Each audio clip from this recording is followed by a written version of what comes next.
Right now, we're joined by Grover Norquist. He is the president of Americans for Tax Reform. And listen, we talk about the scandals. The IRS scandal is probably the one that's grabbing most of the headlines right now. Grover Norquist, thanks for joining us, first of all.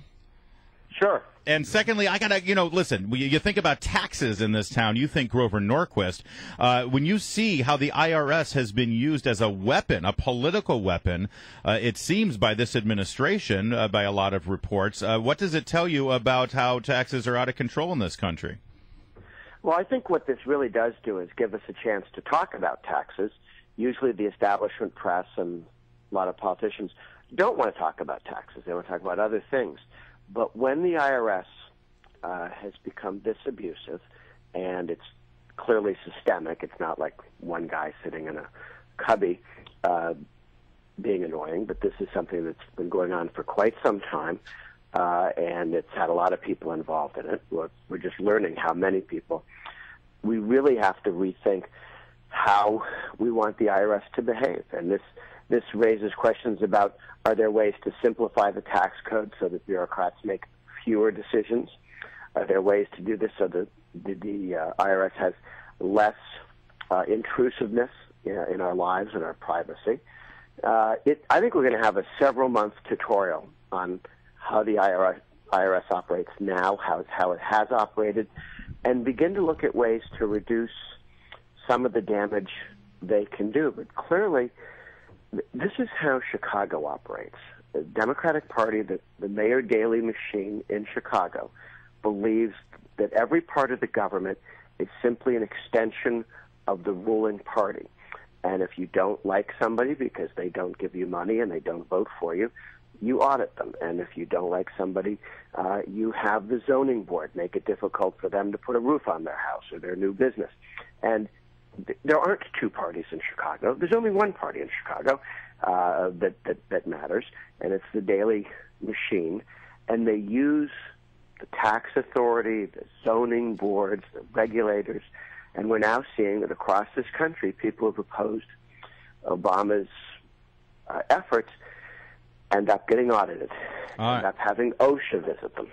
Oh, yeah. I want to pry into that in just a moment and ask you a couple more questions about this IRS scandal. Grover Norquist from Americans for Tax Reform. Hold with us for just a moment. We've got to take a quick break and check in on traffic and weather. WMAL traffic and weather.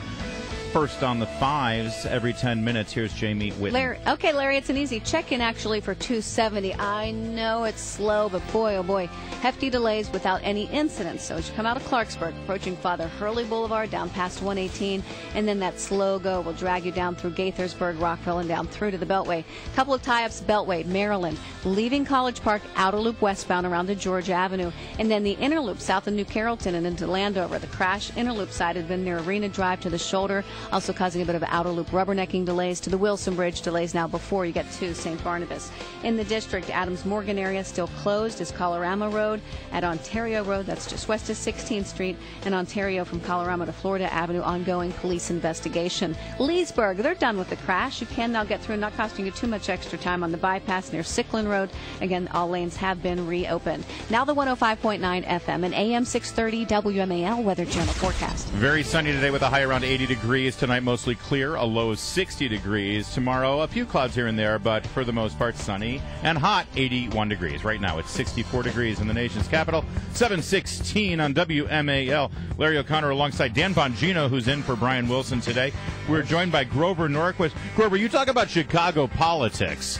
And, Rahm Emanuel, mayor of Chicago, who's inherited that Daley machine that you talked about, he's famous for saying, never let a good crisis go to waste. Now, will the Republicans be smart enough to use this crisis in the IRS to actually push for real tax reform? I mean, if the Democrats were in charge right now, they'd look at this, and instead of actually looking at the details of the scandal, they'd just say, oh, well, this is why we need to change things, and this is why we need to implement all these new ideas. What should Republicans be doing beyond just looking at the scandal? What should they be doing about fundamental tax reform here?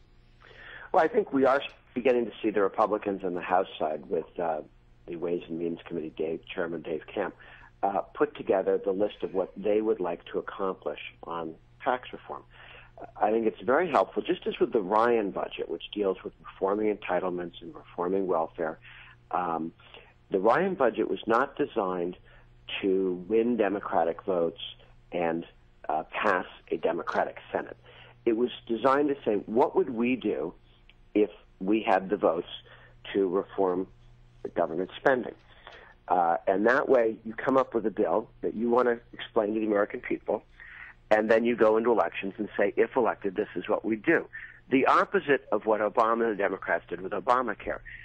They talked in vague generalities, promising not to take away anyone's health care, which turned out not to be true, and not to raise costs, which turned out not to be true. The Republicans have actually written down a budget, the Ryan Plan, voted for it 3 times in the House. Many of the Republicans in the Senate have voted for it. So they've laid out a vision for the future, not in rhetoric, but written down. On the tax side, that's what they're now looking at in the House of Representatives with Dave Camp, coming up with tax reform that would move us forward. And I think it'd be a mistake to sit down with the Democrats, because the only thing the Democrats want to do is raise taxes. And if you get into that conversation, you just confuse the American people, because Republicans are talking about tax reform, bringing down rates and simplifying things, and the Democrats are talking about tax increase. The American people like the first one, don't like the second one, and to mix them is, well, we have pizza covered with shards of glass. And you go, Yikes! The pizza, not the shards of glass. Hold the shards of glass. Yeah. Don't you like pizza? What's the matter with you, Grover? One thing that frustrates me, Dan Bongino here, Grover, is the constant confusion of the tax rates argument with the tax revenues argument. How we as Republicans and conservatives fail to get that out there is just incredibly frustrating. Revenues can grow as rates go down to a point. I mean, the numbers are there. You can't tell me 2 + 2 = 6. Where are we failing on this front? Well, we do have some help when you compare states to states. Texas has been cutting taxes to the point where the Democrats complain about it. And when they entered their budget this year, they had $20 billion more over the next 2 years. $20 billion. This is a state, not the federal government. $20 billion surplus, more than they had expected, because they had low taxes. Right. California, which keeps raising taxes, has unfunded liabilities that they'll never be able to deal with.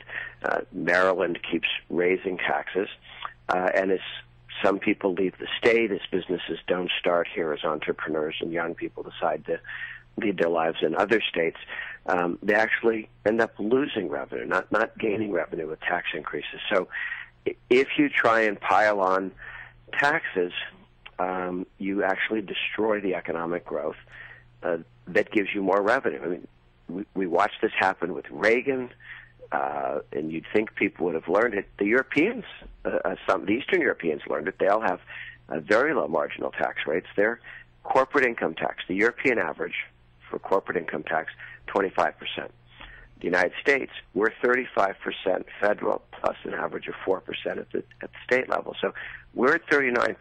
Have your business in America, the government takes 39%. Have your business in Eastern Europe, or the average in Europe is 25%. Eastern Europe is less. Hey, Grover Norquist, again, from Americans for Tax Reform. It's so good for you to join us this morning. I got to get you to respond to this viral video. I know you saw it. It was posted by a Tea Party group. It hit this weekend. This woman, Kathy Adams, from former chairman of the Texas Republican Party, she says, Grover Norquist, that you are a secret Muslim and that you are posing a grave threat to the Republican Party and to the conservative movement. Will you please respond to this? Well, and her proof, of course, was that I had a beard. Yes, that you have a beard, exactly. Forgive me for not pointing out that key smoking gun, that you do have a beard. Yes. That's sad. When I went to the barber, I specifically asked for a Methodist beard. Look, the modern Republican Party sometimes wonders why it doesn't do better with the Jewish vote or the various minority votes, and then they have people who claim to be spokesmen for the party who don't behave very well and don't have religious liberty or a sense of tolerance for others very high on their to-do list. It's unfortunate, and the good news is that it's been thoroughly mocked, and This is somebody who used to be head of the Republican Party and was removed from that position. So, look, the modern Republican Party has to speak to people of all faiths with respect. If we're going to protect religious liberty, we need to be for religious liberty. And on questions of reaching out to Hispanic vote and Asian American votes, we just need to be there and reach out. Grover, we have a winning message. Grover, I can write the blog post right now based on your answer, and they're going to say, aha, he didn't deny that he was a secret Muslim. Oh, I'm a Methodist. All right, there you go. Grover Norquist is a Methodist. But two things. What if I was Jewish? What the nerve of this lady to go around attacking people for being the wrong religion? If I was a Hindu, it's none of her business and doesn't have anything to do with whether somebody's a good American or not. Yes. But yes, she's not telling the truth as well as exhibiting less than American tendencies in terms of dealing with other people. Well said, and I know that it's a pain for you, but I appreciate you going on the record with it. It's a laugh and not a pain at all. All right, Grover Norquist, thanks for